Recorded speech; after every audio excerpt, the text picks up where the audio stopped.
Good. Okay, thank you all for joining, and thanks, Brian, for joining us for this session. This is very exciting to have you here. Thanks a lot for sending us all the resources to understand a little bit more about EA Philippines. We are very excited to know more about everything that you have been doing, and I think that groups in South America have a lot to learn about the experience of the Philippines and hopefully replicate some of your efforts. So yeah, welcome, and it's very nice to see you again. And yeah, so I think that we can jump into a quick introduction. Tell us a little bit more about you, into a bit about how you got involved into effective altruism. How long have you been in this, and how long has EAB Philippines existed so far? Yeah, so hi everyone, thanks for making time for this. So yeah, I first found out about effective altruism in 2017. I was just a second year university student back then. And it was because I was organizing this career planning boot camp to help students plan careers in the startup industry, the tech startup industry. And a friend of mine was familiar with 80,000 hours, and he sent me the link. Oh, like you might be interested to read about 80,000 hours to prepare for that event. So I ended up reading their entire career guide back then, and I really got interested in it. And so yeah, I tried telling a few friends. No one was really interested. And so a year later, I was about to enter my fourth year of university here in Manila, at the Ateneo de Manila University. And I wanted to plan my career more. And so I reread the career guide and got even more interested in effective altruism again. And so I searched on Facebook if there's an Effective Altruism Philippines Facebook page. And it turned out that there was one already, just created a month before I searched it. And so I messaged the page because it only had 40 likes back then. And I met up with the person who started it, Kate Lupango. She's very interested in animal welfare. And so she also invited Tanya Quijano, who, or Nastasia is her full name. She might be joining us later in the call. So the three of us met up in a coffee shop, and we hadn't known each other yet before that, but we were all interested in EA. And so we started organizing monthly in-person events after that. We started in our first event just having 9 people. We just played a TED Talk of Peter Singer and discussed a bit about EA. But we advertised our events more and got speakers from local EA-aligned charities like Innovations for Poverty Action. And slowly our community grew. And then in 2020, when COVID hit in March, that inspired me to put more of my time and to figure out how I can have a more EA-aligned career. And so I was working as a website designer at a finance company at that time, but I wanted to figure out how I could, work full-time for EA. And so I applied for a community building grant from the Center for Effective Altruism. And amazingly, we got in. And so starting January this year, I've been working full-time to grow the EA Philippines community. And my 2 co-founders work part-time, 10 hours a week each alongside me. And yeah, our community has slowly grown since then. That's really cool. And actually, I wouldn't say that really slow. I think that the growth of the Philippines has been like quite fast. So which leads me to one of the first questions that our group members suggested, which is, if you could, to which strategies would you attribute the exceptional growth of the EA Philippines community and volunteers from 2019 to 2020? So which parts were essential to that growth? Yeah, so I think at first, I think maybe there's 5 broad things that help EA Philippines a lot. So having a strong founding team, holding intro to EA fellowships, getting a community building grant, having or setting up student chapters, and having various projects people can volunteer for. So I'll talk about each of those. So in terms of a strong founding team, I think we just got lucky here where the three of us co-founders had diverse backgrounds. So Kate was interested in animal welfare and veganism, and she works as an accountant. And then I had a background in IT and tech, and and design. So I would handle the graphic design for our events to advertise EA Philippines and our events. And then I was a bit up to now. I'm like interested in long termism. Of course, I'm also interested in animal welfare and health and development. And then Tanya, she has worked in the government and the nonprofit sector for 10 years now. So she has a lot of background in health and development. And I think Tanya and Kate add a lot of professionalism. Like, okay, we have someone who's actually working from Tanya, who's working in the nonprofit sector or who's worked in the government before. So that helped increase the credibility of our group. And then so we were able to gather 20. We were able to average 20 plus people to our events, and we realized at the end of 2019 that okay, we might have had 300 people come to our events in total, but then only 20 to 30 of them would show up more than once. And so we wanted to focus on those people and get them even more interested in EA. And so we heard that holding an introductory fellowship, similar to Harvard's Arete Fellowship back then, would be a good idea to do this. So we did this from May to July 2020 virtually. So we were 4 facilitators or 5 facilitators, and then we got our 19 professionals and 12 students, I believe, to join this program. And we met weekly to discuss EA concepts and causes, and that ended up becoming very successful for us. So one person from that group, she didn't know anything about EA or barely knew anything when she entered. By the 4th week, we knew she was very interested in EA, and so we invited her to be the president of our one and only student chapter back then, because they were looking for a president and hadn't had much traction in their first year. And then other people in that fellowship wanted to volunteer for EA Philippines. So I think a fellowship is like a great way to get people interested and knowledgeable about EA. And then, we applied for a community building grant, and getting this allowed us to just expand our capacity. So since October 2020, I started working 3 days a week on EA Philippines, and then January I started working 5 full time, and so that just allowed me to coordinate a bunch of different projects and help set up 2 more student chapters. So in the Philippines, we have students who are very interested to join and start student organizations, especially during COVID, I think. And so we had people who got interested we found one person who was interested to start a chapter in the University of the Philippines Diliman campus. So we helped her recruit 3 co-organizers, some of which were her friends.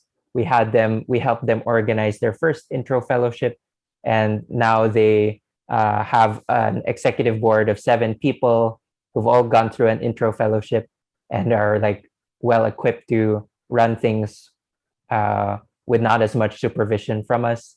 And then, we have various projects people can volunteer for, like some local priorities research or local charity effectiveness research. And so that just helps us publish reports or do research on these different causes. Yeah. Awesome. And I will go back for a second to the founding team members. So, in your experience, were the strong founding team members always interested in having a deep involvement with the community, or was it something that started happening as you started to grow? So, yeah, how was the level of involvement with time? Yeah, so this definitely grew over time. Like we yeah, most people, they were only somewhat interested in EA or barely knew about EA, and it's through our events that they got more interested in it. I think similarly for us in the founding team, I was interested in EA, but then I was thinking this is something I'll do as a volunteer, and it's only as I organized more for it, as I read more of these resources, got as I interacted with more EAs, that I felt like this was something I should do full time with my career. And so I think, holding events that make people feel like this is a community and make people feel more engaged in it is important. So having a fellowship where maybe the first part is an icebreaker, and then the last part, has in our fellowships we always change the groupings up almost every week so that people get to know other people, and we made sure to get to know people on a personal level so that people form strong bonds with each other and would want to stay in the community. Great. And what would you say that are the characteristics of a strong founding team? And here we have people that are part of group like university groups, but also that would be like local leaders or also like country group leaders. So yeah, I guess that in a broader sense, what would you say that are the characteristics of a founding team, regardless of like the scope of it? Yeah, so definitely having a good enough understanding of EA principles and concepts and causes would be ideal to have in the founding team. Ideally, everyone has gone through. I mean, the founding team has gone through an introductory fellowship, whether through the EA virtual programs or going through the resources on your own or trying to organize one on your own. Um, if you haven't consumed these yet, then it's fine. Like maybe you could still go through a fellowship or organize one on your own and learn that way. And aside from that, then having good organizational skills and event organizing skills. So yeah, there would be work in terms of setting up Zoom calls, drafting a program flow, advertising the event. So there's these small things that you'll have to do in the beginning to make these events smooth and enjoyable. You would want to be someone who can connect with, or ideally most people in the founding team, or some of them would be good at connecting with a wide range of people. So we would want our EA groups to potentially be, diverse, or it is an open question on whether EAs in a specific country would focus on one specific cause uh, in their community building, or they would focus on, or they would be more open and be willing to talk about these different causes. So depending on, but if usually if you start an EA Colombia or EA insert country here, you'd probably have to start with being more broad. And so being willing to talk to people from different backgrounds interested in these different causes would be important. And then, yeah, so if you're setting up a city group or a national group or regional group, then like having things that add to your professionalism would be somewhat important. So whether that's having someone with like good credentials would help, if any, maybe adding them as like an advisor or inviting them as your first speaker would be good. So ways to generate credibility would be good at the start. Maybe it's inviting EA aligned nonprofits in the area to give talks. And then if it's a university group, then like I think even for a city group, it's important to have at least 3 co-organizers when you start, or maybe that's something you should immediately be looking for, like co-organizers. Especially, I think for a university group where usually these university groups have at least a team of 5 or 7, at least here in the Philippines. And so recruiting for these positions would be good, and you could create titles for them, especially in university groups, like a vice president for design and communications, a vice president for operations, a vice president for programs. And so this might encourage people to join and organize for the chapter. Yeah, great.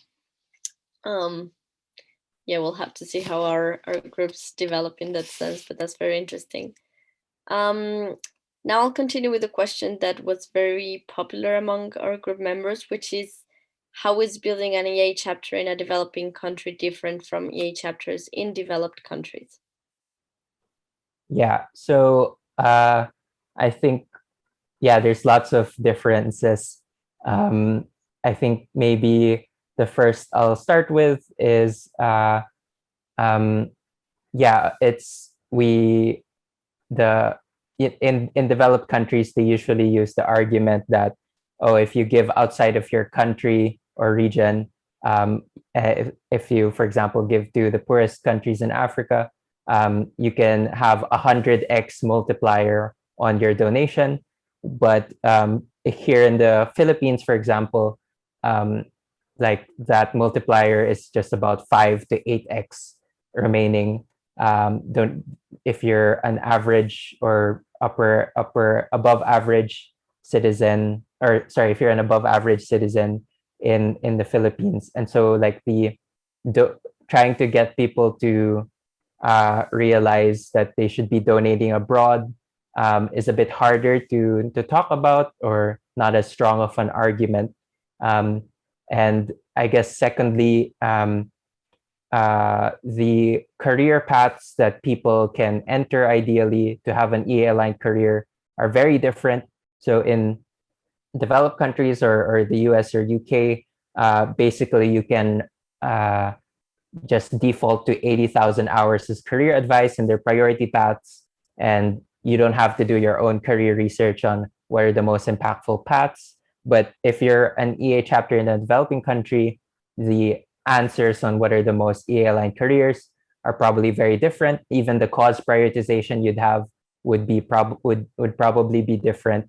And so this is something I've updated on quite a bit, where I thought EA chapters in a developing country should somewhat like, I knew we had to contextualize things, but I was thinking, okay, maybe we should be similar to the global EA community, that there's still a big interest in long-termism.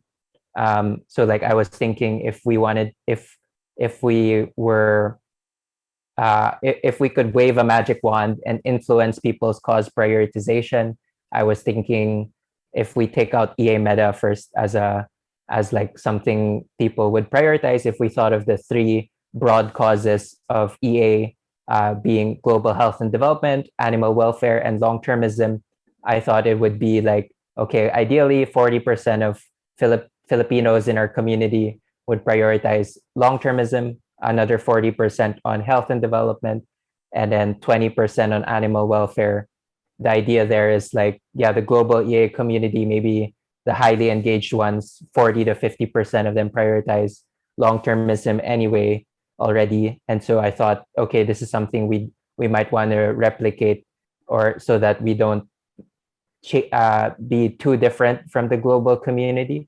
But then I guess as I only very recently in the last couple of months, as I talked more to EAs abroad, they say that, okay, if you're from a developing country, or if you're from the Philippines specifically, near-term causes like health and development and animal welfare are where you can have a comparative advantage. And so you can focus on doing community building for that. And I think animal welfare actually becomes even more important in Southeast Asia and possibly in and probably in South America as compared to health and development, because um, the Philippines, for example, is just a bit richer already compared to the poorest countries, and so our health and development problems aren't as worse as those in sub-Saharan Africa or other poor countries. But then in terms of animal welfare, the Philippines has a lot of animals being farmed here, and not much animal welfare work being done here yet. And the animal welfare community is very willing to they have a lot of money in the EA funds or among open philanthropy and other funders, and they're very willing to deploy this to fund new projects in Southeast Asia. And so something we're realizing is that potentially animal welfare would be something we highlight more in our community building. And so, yeah, I think the one thing to think about first is, yeah, what should be the cause prioritization, or what causes you're eventually trying to get people to prioritize with your EA chapter. And of course, this also you'll also have to take into account your own prioritization. Like if you're interested in health and development, then it might be hard to community build for animal welfare. Or if you're interested in long-termism, maybe there's still a way for you to community build for that. But I think it's important to think about what are the career paths you're eventually trying to get people to enter. Um, yeah, I can pause there first if you Hmm. would like to say any follow-up questions. Yeah. Um, yes, actually, yes. I'm jumping like a little bit Mhm. on that topic, but this sounds like a key point, and I'm curious to know how surprising was it for the group to like jump to that conclusion about animal welfare, for example? Was this something that you reached after a process of prioritizing your own causes for a long time, or from the start when you started thinking about this question, was it evident that animal welfare would be kind of one of your priorities? So I guess I'll say that we this is still just a tentative view that we might prioritize animal welfare, or that we're looking to doing so. Did Angela freeze? Oh, there. Okay, never mind. Yeah. Uh, so like just last Friday was when we had a meeting with this our student chapter heads, to where I prepared this like 30-minute article that I had them read beforehand on why it's important to think about your ideal cause prioritization, what our thinking on this, how it evolved, and why we're tentatively leaning on focusing on a bit more on animal welfare. And so this was a bit surprising, even for me, when to update in my head about this. I initially thought that um, maybe maybe global health and development and long-termism would be what we'd focus on, um, or maybe we'd focus on health and development. But then, yeah, I think we're slowly thinking that maybe animal welfare is the right thing to put more focus on. But yeah, we're still talking about this with our student chapter heads. Some of them are like two of the presidents of our student chapters are very interested in animal welfare, so they're on board. But maybe our executive boards for these chapters, maybe they prioritize different causes, so we're not yet sure what exactly we'll be doing. But one thing we've already done is, uh, I guess even before we knew animal welfare would be the top priority, we were already doing research on local animal welfare. We interviewed some people working on farm animal welfare here locally, and we are now doing an effective animal advocacy fellowship. So I think that's helpful into thinking about gauging the interest in this topic and seeing what views people have about it. Hmm. Wow, yeah, very interesting, and I'm curious to know how those discussions will be in South America. So really cool. Um, Okay, coming back to the next question, do you see advantages of running your own fellowships instead of joining the existing EA international virtual programs? Yeah, so I think there's definitely advantages here. So um, we had some Filipinos join the existing EA virtual programs, but we're, usually they'd be paired with a facilitator abroad, and maybe they aren't able to empathize as much with the Filipinos. So we like having Filipino facilitators for these fellows. So either if, for example, Colombia wants to, or people in your region would want to, uh, like have more people interested in EA, you could either volunteer to facilitate for the virtual programs if there's anyone from that region who's applying. But if it might be the case that only 5 people from your region apply for that, so you might want to organize your own fellowship to recruit people within your own network and have it have its own branding and own community. And I think this was so yeah, I think it was important for EA Philippines to have, and because we held the groups at the same time, so like we would have 4 groups at the same time in the Zoom breakout rooms, and then they'd come back and then we'd have a recap, so that helps build community. And it's also a great way for student chapters to um, build an initial set of an initial community. So like if you're a student chapter and you're trying to figure out how to gain traction, probably running your own fellowship, assuming you've gone through a fellowship on your own, would be a good way to get more people interested in EA. So I know that the Stanford brand is attractive, but I think there are ways to do this even with your own fellowship. So like if you advertise your own fellowship, you could say, this syllabus was created in partnership with EA Oxford or EA Stanford. Yeah. Yeah, we will find good combinations. We did have our own fellowships with so the Stanford Fellowship is like the official one. But what we did for Colombia's case was that we did get volunteers from the Spanish speaking community as facilitators. So it was kind of like under the same Stanford brand, but it was kind of our own fellowship, and we had like a lot of flexibility to lead it ourselves. So it was an interesting combination, and we'll see how the next cohorts um, happen. Okay, jumping I to the guess I'm wondering, did you alter the curriculum or syllabus in any way? Not yet, but that's actually one of the plans that we have with the new like group organizers who are thinking to scale this up. Um, and yeah, we are planning to alter a little bit of the curriculum and also see if we can replicate what we did in Colombia in different countries from South America. So yeah, we'll definitely keep you posted.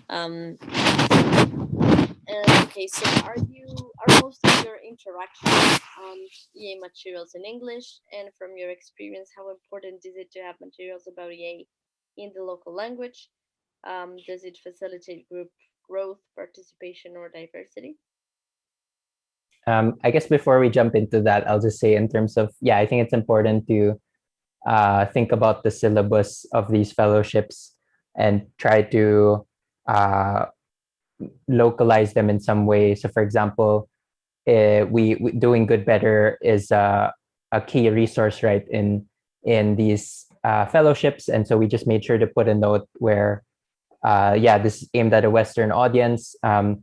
It but we think some of it still applies to the Philippines. Maybe it's not that you're in the top 1%, but you'd still, if you're from a average or sorry, above average family, you'd be in the top 20% of richest people in the world. Um, and then, yeah, I think the intro fellowship syllabus of Oxford and or Stanford, they lean long termist, like 3 weeks are talking about long termism, and so that's, you can consider changing that so that maybe it's just 1 week on long-termism and maybe adding another week on animal welfare or another week on, you know, maybe just talking about EA in a developing country. We've never done the EA in a developing country as a fellowship week yet, but that might be worth doing. Yeah, and then for the interactions in English, so yeah, so this is I think a key part to what makes EA Philippines grow is that most people here speak English and understand it well, and even on social media, a lot of people um, you know, from our backgrounds are discussing in English or willing to discuss in English. So we haven't had to translate any of our materials to Filipino, um, and that's been helpful for us. That, you know, it just adds quite a bit of work to translate materials. Um, so of course, this is different in your regions potentially. So I think it depends where if you don't have a lot of time and you have to stick to the English materials, then naturally you have to just cater to an audience that can already read and speak, can read and understand English well. In terms of discussing it, though, um, we're willing to discuss things in Filipino. So yeah, I think this is a good thing then with having facilitators from the same region. Where I think in University of the Philippines, Diliman, um, uh, a lot more students there speak Filipino, and so facilitators were willing to speak Filipino for 50% of the time, or if some group was purely speaking in Filipino, then they would speak in Filipino to discuss the readings. So I think it's nice to be able to discuss these materials in your local language, but it's much harder to translate them. I think it's still possible. Japan, EA Japan does this. EA France, I think maybe even EA Brazil translates some of their materials. So this could be worth doing if you're thinking you're not getting enough interest from people who can like already read English. Yeah. That makes sense. Mm, okay, good. Yeah, I have like a lot of follow-up thoughts, but I also want to go through many of the questions that we have left. Um, so just to go fast with this one, so are there faculties or programs in which EA ideas are more attractive to students? And we could also use this as a way to do outreach. Um, yeah, what has been your case? Yeah. So um, I think naturally the people who got interested in EA in our student chapters, they came from backgrounds. So there's a course called Development Studies. There's people from the Health Sciences course or science courses that join. Um, and yeah, so I think people from uh, the development studies, or if there's development related courses, those are people who would naturally probably be drawn to EA. And yeah, also the health and science people would be attracted to it. Um, but yeah, I think we did try to market widely, and like we had even people from business uh, courses join our university groups. So I think this, like, it might be hard to reach out to certain faculties or programs. We haven't done that per se, but we just like, okay, it seems like our university is more interesting to these specific people. Yeah. Good. And how difficult or easy has it been for Filipinos to access EA international jobs or fellowships? When you say fellowships, like internships. Yeah, I yeah Yeah. yeah not the So fellowships. Yeah. yeah, so it definitely feels difficult, um, but I guess not impossible. So the we've only had maybe one success story here, where at least in terms of our community, where one one person, or okay, yeah, maybe there's a couple more success stories. So one person was able to work as a virtual assistant for a new long-termist EA organization. Um, yeah, so that's, I think, the Philippines, because we just have lower cost of labor. This could be a potential promising career path of working remotely as a freelancer or virtual assistant for the EA community. And maybe that is true as well for those in South America. Um, and another Filipino who joined our intro fellowship last December, he was already studying remotely for a university in the Netherlands. And I think in February he emigrated there.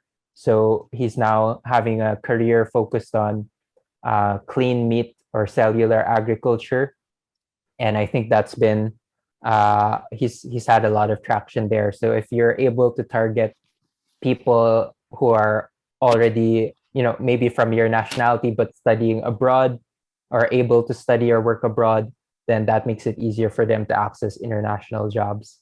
Um, yeah, and I guess otherwise though, for like 80% of uh, yeah, we're unsure yet if people can access international jobs.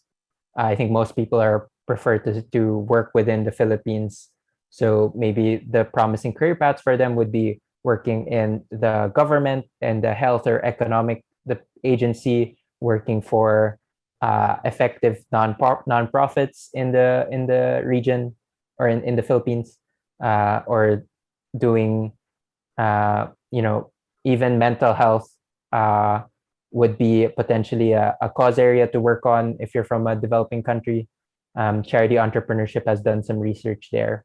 So yeah, I think like the normal nonprofit and government jobs or nonprofit and government jobs can be impactful as well, since for people who can't like work abroad. Yeah. Great, which brings me to the topic of the careers and your board. So, how much do you think new members, new student chapters should engage in local priorities?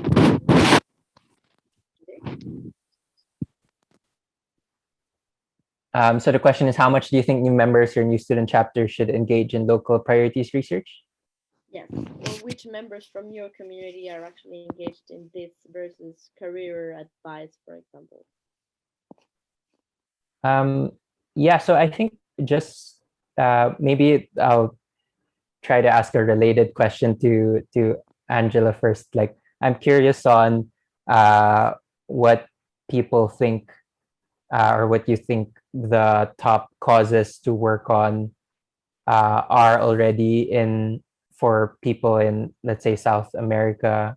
Um, yeah, does the community have a view on this? I guess my tentative view is that, yeah, like animal welfare is also quite important, maybe especially in Brazil, with, I think there's a large number of farm animals there, and then yeah, health and development as well, maybe in the poorer countries in that region.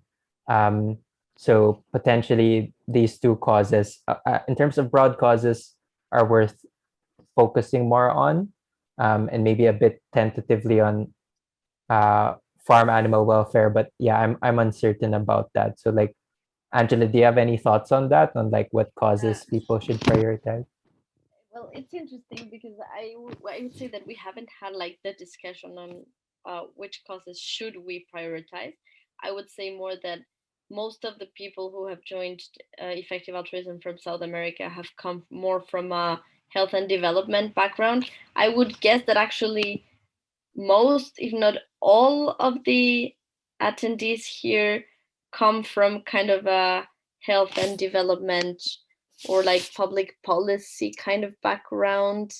Um, we haven't discussed actually about animal welfare, so that will be a very interesting thing to explore, because yes, I agree that it could be something hugely important and overlooked in the community. Yeah. So I think it's worth thinking about what your community's cause prioritization should be and what causes you should ultimately try to work on or community build for. Um, I think this is something easier for professionals or those who've graduated from university to do. I think for student chapters, it's much harder to do local priorities research, or ideally, if you're a student, you're being managed by someone who can help you do research. Um, and yeah, uh, I think the goal might doesn't have to be you need to publish posts or articles about this. I mean, this was the goal of EA Philippines. We tried to write a problem profile on local poverty in the Philippines, on mental health in the Philippines, and we've so far and an animal welfare problem profile. Um, we also tried writing an article on career advice and how people can have a career in AI safety, uh, even from the Philippines. But yeah, we've only published uh, the mental health problem profile so far. We've like circulated the poverty problem profile a bit, but it needs to be updated. The animal welfare one we haven't finished, and so like it does take a lot of work to finish these. And so I think having discussions more, talking with experts, or trying to write drafts of articles without necessarily publishing them publicly would be worth doing. And yeah, just talking to existing organizations already, or what people think could be the priority. I think uh, I think animal welfare is just worth thinking about because um, yeah, the EA community might be more willing to fund work already in that cause. So like they'd be more willing to fund part-time or full-time people to do community building on this, or to do direct work. I think Sinergia Animal does them work in the region. I see Andres is raising uh, their hand. Oh yes, Andres. Are you done with your idea, Brian? I don't want to interrupt.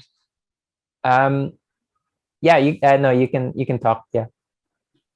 Okay, so when I hear you talking about cost effectiveness and local organizations, I think this is one of the biggest challenges that we have here in Colombia and Latin America, and is that there's no drive, in my experience, to think about cost effectiveness or high impact. So what was your experience finding organizations in the Philippines that worked under this frame? Could you find organizations or charities that actually measured their cost effectiveness or impact?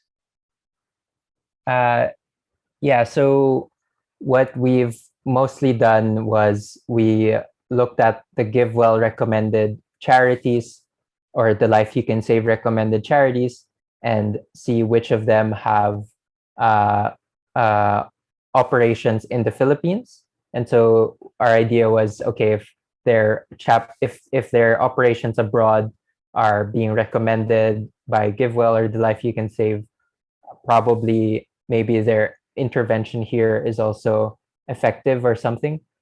So it's I think it will be rare to find people who already have a cost effectiveness mindset or very like evidence-based mindset.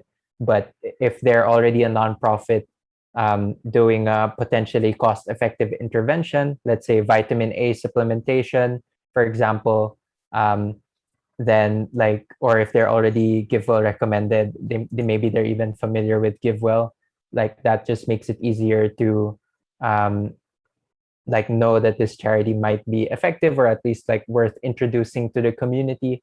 And then I guess in terms of animal welfare or farm animal welfare, like if there's there's only 2 or 3 charities here working on farm animal welfare, and both of them are somewhat like, one of them is funded by open philanthropy, the other one is funded by EA aligned organization. So even if they're not familiar with EA themselves, because they're working on farm animal welfare, we think that that's already impactful work. Yeah. Thank you, Brian.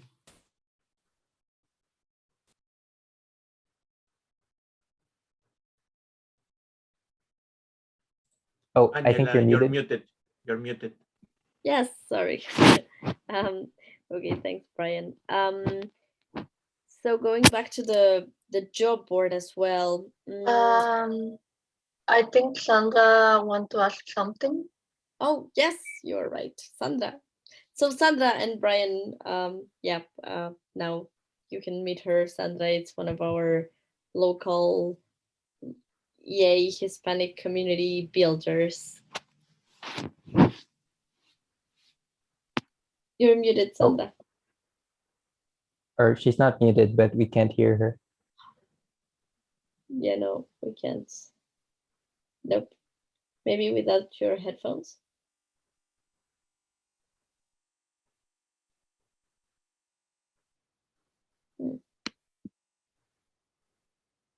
I think she lost her. Yeah, she left the call, right? Maybe she clicked on something. Okay, what? Maybe I can ask on Slack what was the question and then. Yeah, good. So I can continue with the one Yes, from the job boards while you text her. Let's hope she can solve it. Nice. So how did you overcome the lack of EA recommended career opportunities accessible to Filipinos to design and promote your job board? And how's it been a useful tool for your members? Yeah, so yeah, we definitely noticed this as a problem, that there's recommend a lack of these opportunities accessible to Filipinos, especially those who can't work abroad or work remotely for these very competitive EA jobs. So yeah, I think it helped that we did this like local charity effectiveness research, which we can talk about later, where yeah, we looked at which charities of Give Well or The Life You Can Save have recommended ones, have operations in the Philippines. So we're more willing to put these on our job board. We also put some jobs in the government, in health and the economic department, even if we're unsure about their specific department or their specific role. We just put our best guess, and I think it's somewhat important to show people what we might think are impactful, even if we haven't fully vetted some of these roles. Yeah, we do list some animal welfare orgs, some mental health orgs.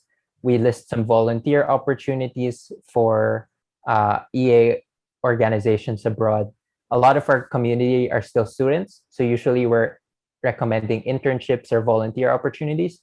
And we have a lower bar for what we recommend as an internship or volunteer opportunity, because people are only going to spend 2 to 3 months on this. Whereas if we're recommending a job, we'd be a bit more hesitant. But yeah, for now we include some career capital opportunities in the job board. So for example, maybe there's a nonprofit organization in the Philippines that we think is reputable, but we don't think they're directly impactful. We would still put them in the job board, a few of those roles, because we think it's good for people to gain career capital in some of these organizations first. We also put a bit of AI and data science roles in our job board, because if I think that would just be interesting from both a health and development and AI safety perspective, where if you get EAs to work in these top AI or data science firms, maybe they can introduce better AI ethics practices, or they could use those AI or data science skills for health and development somehow. So we can't say for sure how much it's useful to our members yet. I think it's probably somewhat useful, but we haven't tracked, and it's very hard to track like who actually got a job because of your job board. Um, I think it might be. I wouldn't say it's a priority. It should be a priority. Like I think we're doing this because we have a grant and we have some time. We have a volunteer who's willing to maintain it.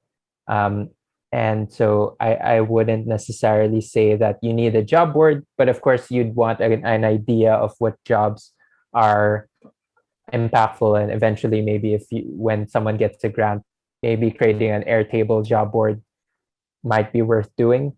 But there's also cons to it where um, if for example, yeah, we put a career capital org there, people might misconstrue that as, oh, this is something EA Philippines sees as directly impactful. Like we haven't fully fixed our job board to say, okay, this is a career capital org, this is a direct impact org. So we could still improve on that. I'm willing to go 10 minutes over if that's okay with people here, with Angela. Yeah. That would be great. So we can talk a little bit about local charities and donations. I saw that you already replied to some of these, so I think that this can be quicker. Yeah, so about the local priorities research. So what criteria did you rely on in order to identify promising locally specific causes, especially when it comes to recommending local charities? There seems to be a clear methodology for cost prioritization, but I'm not sure how this translates into determining which can be the promising charities to back. I'm reading one of the questions that one of our members suggested. Yeah, so I initially tried to, so I listed like 50 or 30 different sub causes of EA. So these include like, very specific. So we had the broad cause, like animal welfare, and then we had the specific cause, so like fish welfare, let's say land animal welfare. For health and development, it might be like health and development. Then we'd have health in the Philippines, or mental health in the Philippines. So so we initially just used the scale, neglectedness, and tractability, and also maybe like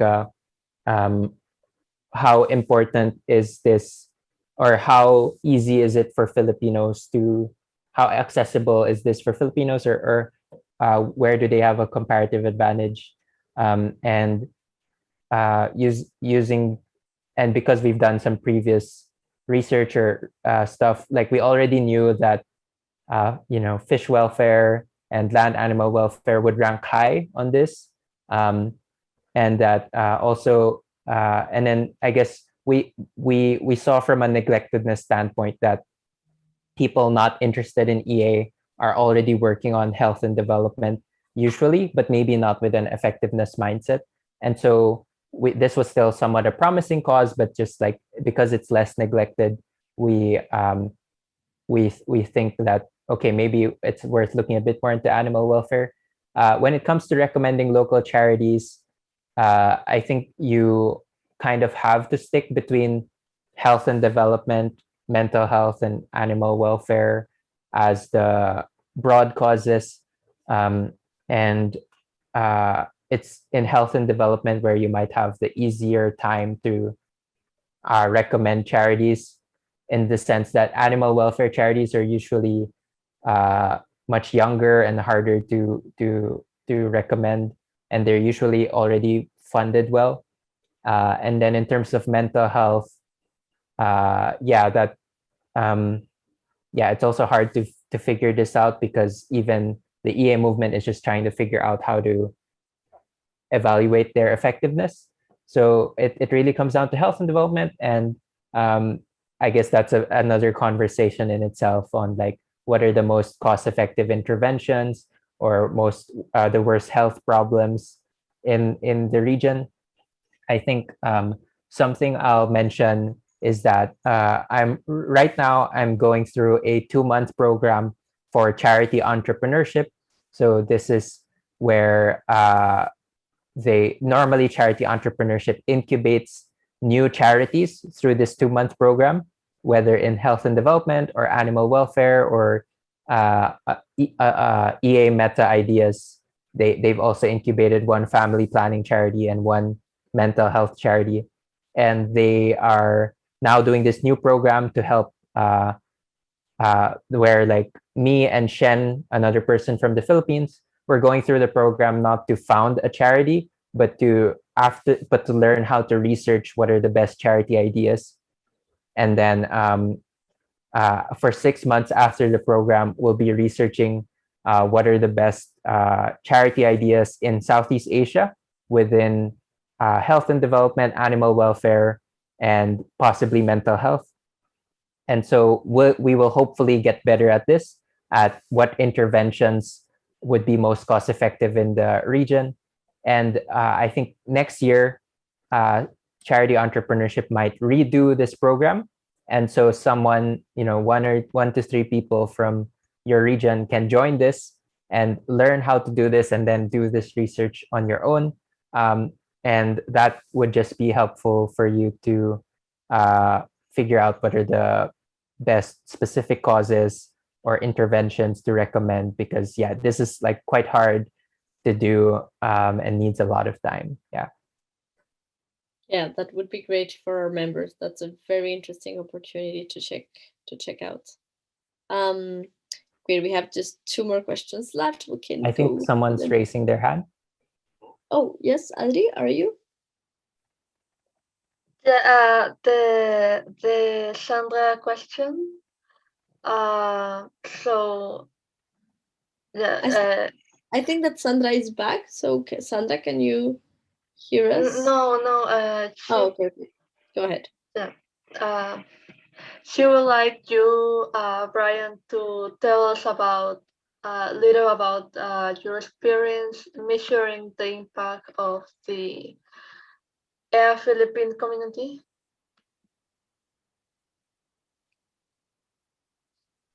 Yeah, so we in EA Philippines, and I think many other EA groups, we measure our impact mainly through 2 metrics, I guess. So one is how many people have engaged a lot with EA content because of us, and therefore have become like highly engaged, effective altruists. So ideally, you would be measuring a funnel where maybe the first step in the funnel is spending 10 hours. People who've spent 10 hours or less learning about EA. Maybe the next step is spending 50 hours or less, or 10 to 50 hours. Spending at least 50 hours to learn about EA. And then the next step might be spending 100 hours. And then, of course, aside from just learning EA, ideally people are taking actions that show they live out EA principles, whether that's through coming up with a career plan, making an EA donation, or doing a try giving or giving what we can pledge, and through like actually entering EA aligned careers.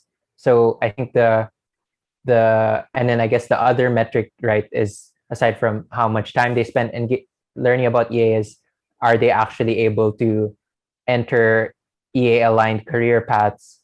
Are they actually able to enter EA aligned career paths thanks to your community building? So I think that we in EA Philippines, we would write case studies of people who we think we've been able to influence this way. So for example, a student entered our university chapter and hasn't and she didn't know about EA before, but she got really interested, and now she's the president of our student chapter. She's maybe spent 50 hours learning about EA, and she's also interned for a fish welfare initiative. So that's one way of impact, even if like she's still early on in her career. Getting someone to spend 50 hours learning about EA, becoming a president, these are actions that seem impactful already. yeah, so it's a mix of getting people to learn more about EA and then getting them to EA aligned careers. And it will be that a few people will be the bulk of your impact. So even if you just get, if after a year of getting funding to do community building work, your main impact is 3 or 4 people who become highly engaged EAs, meaning they've spent, or they're on their way to becoming that, like spending 50 to 100 hours learning about EA and having EA aligned internships or careers. I think that's enough impact already, because it is quite hard to generate these highly engaged EAs. And I think it's worth focusing on them even. Great. Thanks for that one. And yeah, we can go through this one super quick. So I was wondering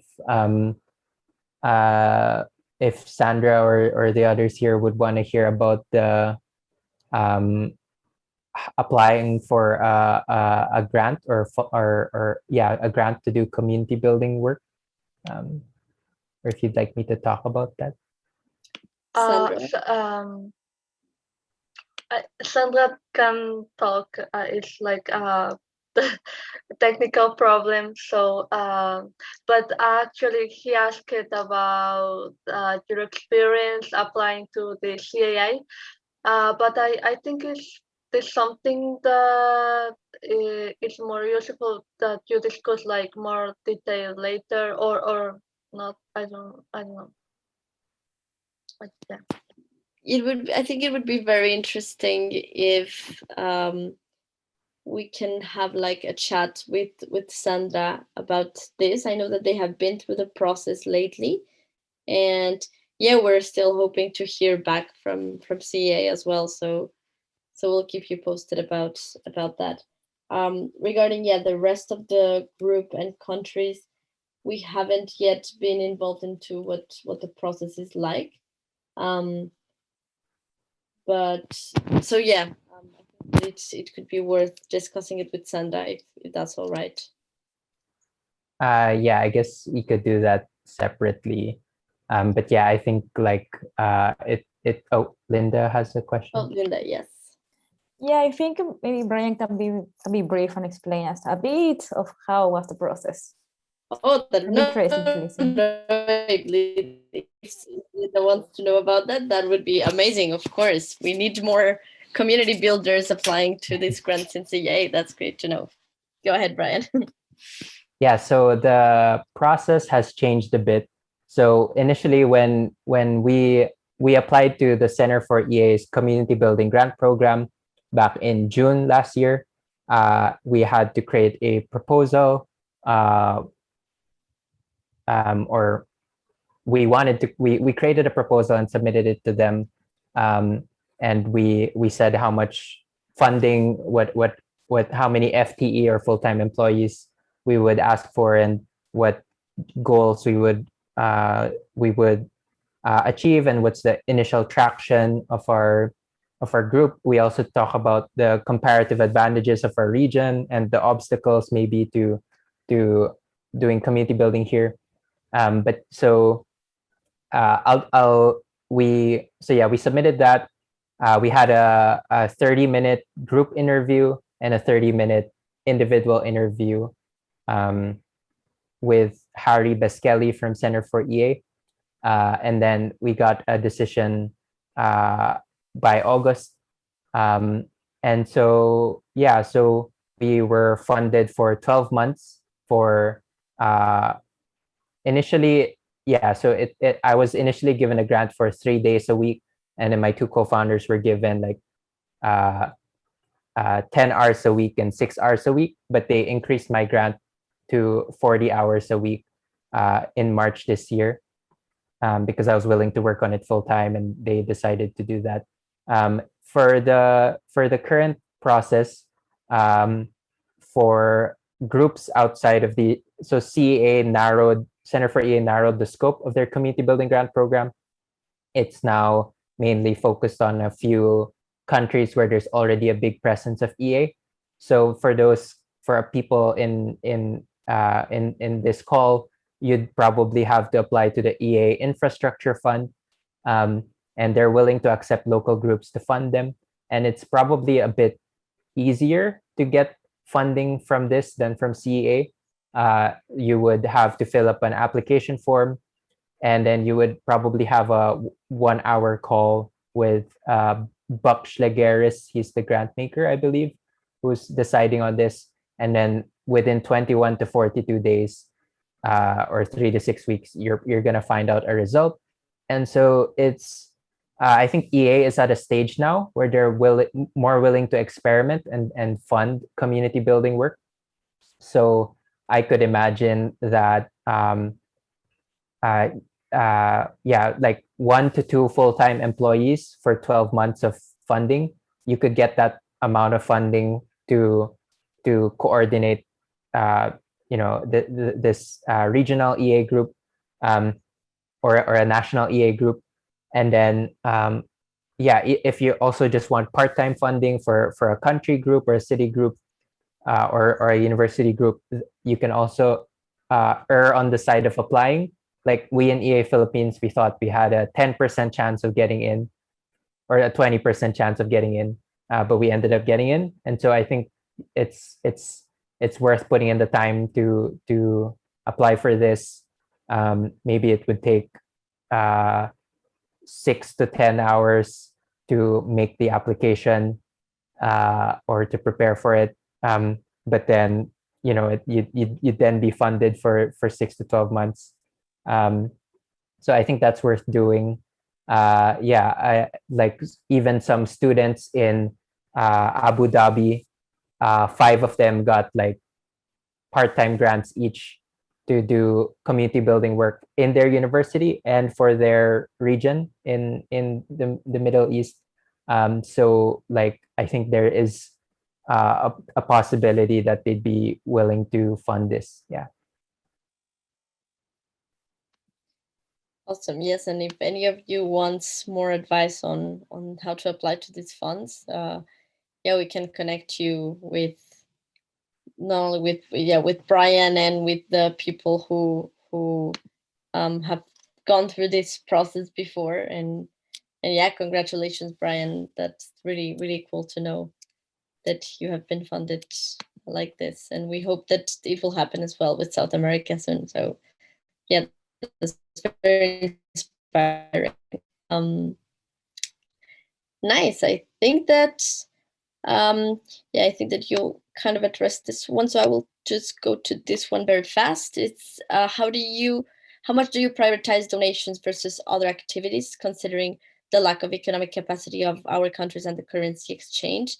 And how are you motivating people with Filipino incomes to donate to altruistic causes if you are trying to promote donations? So we don't necessarily promote donations. I mean, naturally, people get interested in it because it's EA. And so, if I guess we've held 1 or 2 giving games, and that helps people think about donations. Sometimes at the end of the year, we tell people to share where they're donating to. But we are okay if people only donate. A lot of people are students, so we don't even expect them to donate much while they're still studying. But if they're professionals, we're okay with people donating just 3% of their income, annual income to charity, if they're not from a well-off background, because 10% can just feel a lot. Signing a Giving What We Can pledge and donating to that can feel like a lot. So we don't talk about it a lot, and we don't particularly motivate people to do it. We think it's more important to get people to have EA aligned careers, and maybe what we might do though is like, okay, how can we tell people who are already interested to donate, like where they should be donating? Great. Thank you so much. Okay, we kept you 20 minutes more, almost 20 minutes more than expected. So Thank you very, very much. I don't know if there is something else someone else wants to say very fast. And if not, then I can talk about this last question. We have the good. Yeah, no, web. if you're available, of course. Okay, so I can like read it very fast. It's actually it's really sad that Andres had to leave because he was very interested in this as well. So recommending local charities seems good if the counterfactual is local donors giving to ineffective charities. But could it be that the counterfactual here is convincing people to give to the most effective give all charities? Wouldn't we be giving people tools to become even more parochial? And couldn't it be detrimental to the future of effective altruism? And also, have you tried to evaluate where the funds would go if they didn't go to one of the recommended local charities? Yeah. So I think this is a great question, and we're only like recently realizing, or I mean, like, thinking about this more. So yeah, in the Philippines, from our local charity research, we've found a vitamin A supplementation charity that can save a life at a cost of around 20,000 US dollars per life, but compared to some top charities of GiveWell, they can save a life, like Helen Keller International or Against Malaria Foundation can save a life for 2,000 to 3,000 US dollars. And so it is we are hesitant or wary of recommending EAs, people who are already interested in EA in the Philippines, to donate to this vitamin A charity, because that is technically 7 times worse than some of these GiveWell charities. And so what we are thinking of ideally is that EA Philippines soon, hopefully, will publish this recommendation that okay, we recommend this vitamin A supplementation charity, and this is how to donate to it. But I think, publicly, when we post publicly, we'd be fine saying that. But when we post privately within our community, we would put a lot of caveats that, like, donating to GiveWell recommended charities is potentially 7 times more cost effective. And so we don't necessarily recommend that you donate to the local charity versus the GiveWell charity. But yeah, if you're already planning to donate locally, then here's an option for you, or here's an option you could tell people not interested in EA yet. So we're hoping that we could fundraise more from people outside or not interested in EA yet, because we don't expect them to be willing to give outside of the country. Even people with interested in EA here somewhat care more about giving locally already. So like we would find it hard to convince people not interested in EA to give well recommended charities. So yeah, I think this is worth thinking about, and it's worth thinking of, okay, maybe if you're already interested in EA, you have people donate to GiveWell charities. I guess, yeah, it is important to figure out what charity locally might be cost effective. And I think it might be similar, where the most cost effective charities that you can find in your region would be, 5 to 7 or 5 to 10 times worse than some GiveWell charities. And I think that's fine if you're like able to fundraise a lot from non-EAs. But for I think this is an important question to think about if you're an EA. Like, okay, I can donate locally, but then I can donate abroad, where maybe I could save more people there. And so yeah, there's this is just something you'd have to think about more, and recommend something different depending on who you're talking to. Yeah, that's fascinating. I suspect that we would find a very similar cost effectiveness in Colombia than in the Philippines. So it's really good that you went through this before, and yeah, now we can address that question with that in mind, because it will be very important. Great. No, so yeah, do you have any other thing that's that comes to your mind, or is there anyone here that wants to say something in addition to this? Yeah,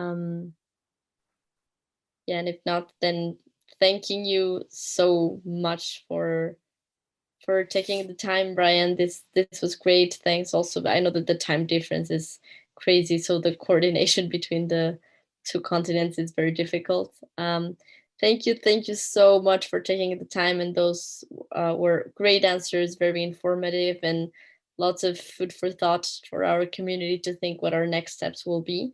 But we have already a huge advantage to see that other countries like yours have done it before, and countries that are in some ways very similar to ours. So it will be very interesting to see how this develops.